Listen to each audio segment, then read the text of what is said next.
Let's all Ready or Not 2, here I come, it's ending, and where exactly does this go? Because trust me, this movie was about $6 to $10 million to make. They are going to milk it as much as they can. The last one was about the same price, made like $60 million. They pretty much did, after everything, marketing, all of that, probably 3x their money. This one, it seems to be doing the same because I believe it's opening to $11 to $15 million this weekend alone. And there's not much getting in its way either, so we're going to see this one really skyrocket and probably see a series, I think, or a third film. Where exactly does this story go? What happens in this movie to warrant a sequel? Because I never thought the first one warranted a sequel, and I'm not going to get into that review right now. I do have my review already for that if you want to go check it out. But where do we see Ready or Not 3 or potentially a series going? So let's talk about what happened in this movie. So in this film, we see Grace, played by Samara Weaving, having survived the DeMoss family. Of course, those were her in-laws and all of that. They were playing a game where they had to kill her or otherwise they ended up exploding.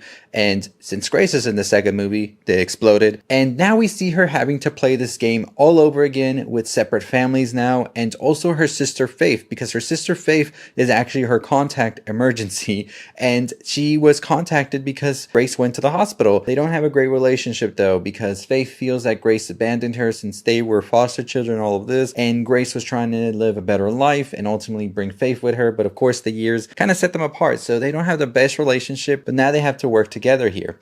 Elijah Wood here plays the lawyer. The lawyer explains to the families, to Grace and to Faith, that they will play the game hide and seek. Whichever family ends up killing Grace, and also probably her sister, are going to be the ones that sit at the top. Now, right now at the top, we have the Danforth family, and the Danforth family is not going to take this lightly. They want that position. Even their father, played by David Cronenberg, ended up asking them to kill him so that he wouldn't have to participate, because it's always the head of the family that has to participate. And he said, kill me because I want y'all to keep the power. I'm not going to be able to go out and kill these girls because he's bedridden. And they end up killing him. Now, the Danforth family are able to now play together because they're brother and sister, but they're twins, so they're really one. And the Danforth family consists of Ursula Danforth and Titus Danforth, played by Sarah Michelle Gellar, as well as by Shawn Hatosy. We also have Kevin Durant here playing Bill Wilkinson, one of the families, and he eventually gets killed right off the bat because he's too coked out to even kill Grace, and he tries to kill Grace before they even started officially, so he just explodes when he tries to do this. We also have Ignacio Caído and his two children, which consist of Francesca as well as Felipe.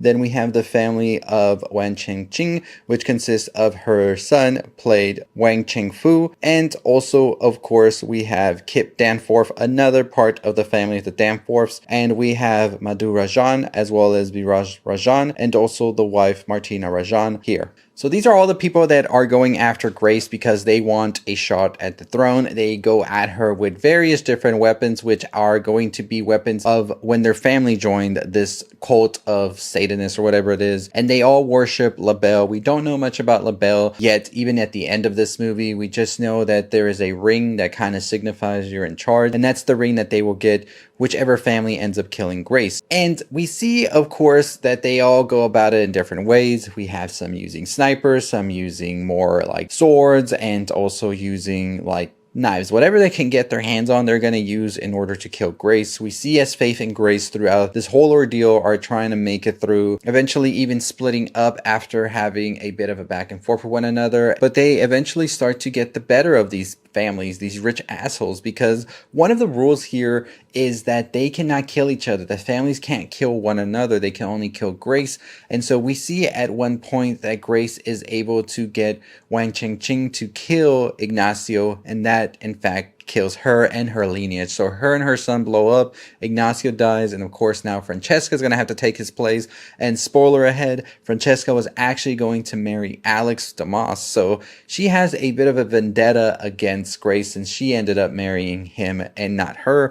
And that's why we eventually see that this turns into a very, very bitter battle with some very funny moments here and there as well. On the flip side, we have Faith, who is now alone and ends up getting ambushed by Titus, who starts beating beating her to a pulp, because we see Titus take a lot of turns and turn more and more evil throughout. And I thought Shawn did an incredible job at being this very evil asshole, because he was beating Faith here, played by Kathryn Newton, in such a barbaric way. It was actually making me wince a little bit just how evil he got here. But eventually we see that his sister says, stop, don't kill her, we can use her as bait.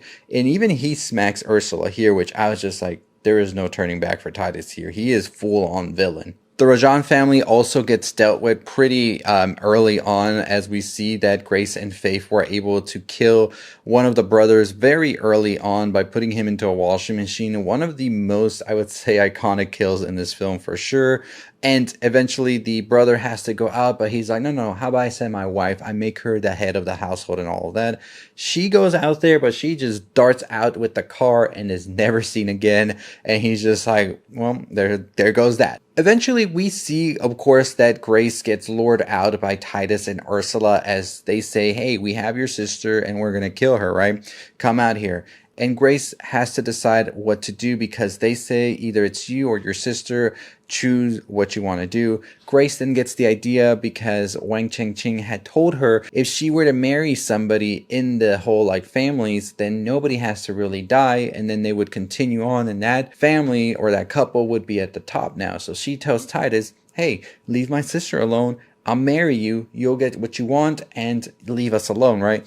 And he's like, cool, let's do it. Ursula's a little bit, I don't know about that, because she knows that Titus is an evil asshole. And imagine Titus ruling the world, because yes, whoever possesses that ring rules the world. We see at one point at the beginning of the film that David Cronenberg, while he was still alive, he was able to call a ceasefire on a war, and we see that they are going to give this power now to Titus. What would he do? Not good, it seems. Now, Faith pleads to Grace and all of that to not do this, to not sell her soul and all of that, but Grace loves Faith and doesn't want to let her down and wants her to live, of course, so she just decides to do it. They prepare the wedding and everything right before the wedding. However, Ursula comes to talk to Grace, and Titus doesn't like this, so he kills Ursula right in front of Grace. And that was one of those moments where I was just like, damn, this guy is fucking despicable. We see the wedding happen, the families are there, or what's left of them, and it's like this satanic dark wedding of sorts. Like, Grace is dressed in black, everybody's in black,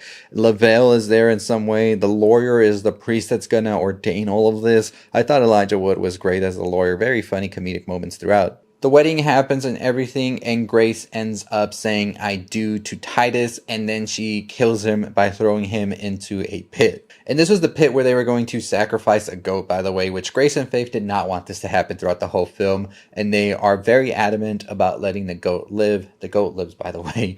But we see that Grace has now killed Titus, so she is solely in charge now, and there is no rules against somebody from within the family killing somebody else, as we hear Titus say that to Grace when he kills Ursula.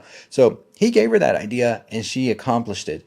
Everybody looks towards Grace now, as she is the head honcho, but she says, I don't even want this ring, y'all can fight for it, as she throws it into the pit, and everybody there that's left, even some of the servants, go in there because they want the ultimate power.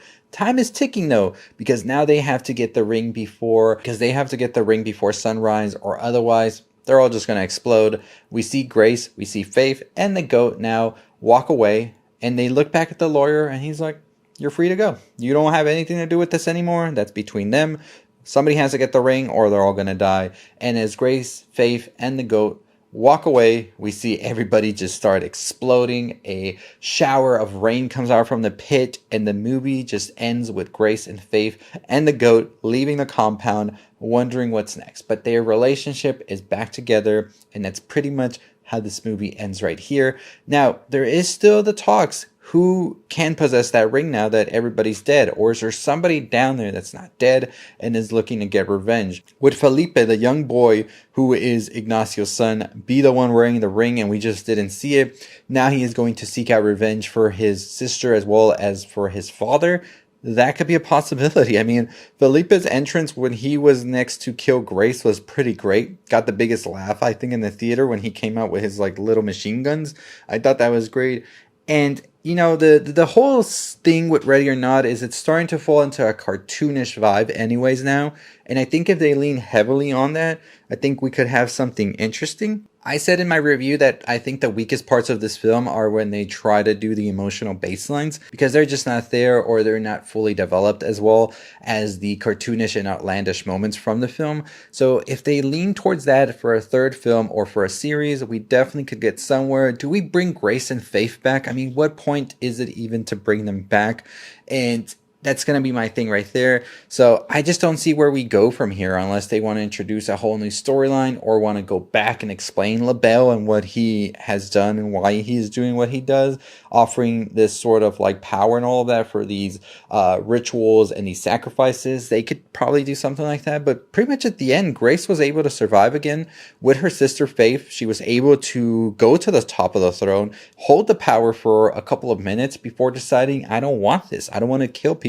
I don't want to do this. My soul is my soul, and I'm not going to just kill people so it can be wealthy and all of this. Y'all can have this power. She throws the ring into the pit. They have to survive. And whatever is left of all of the people here fight for that ring because they want the ultimate power to rule the world. But it seems by the end, nobody got it unless there's somebody that's down there that does have it and we didn't see because of all of that blood splatter. But the lawyer leaves with the book and everything, and he's just fine and dandy. I think Elijah Wood even said that the lawyer really is just like a middle person.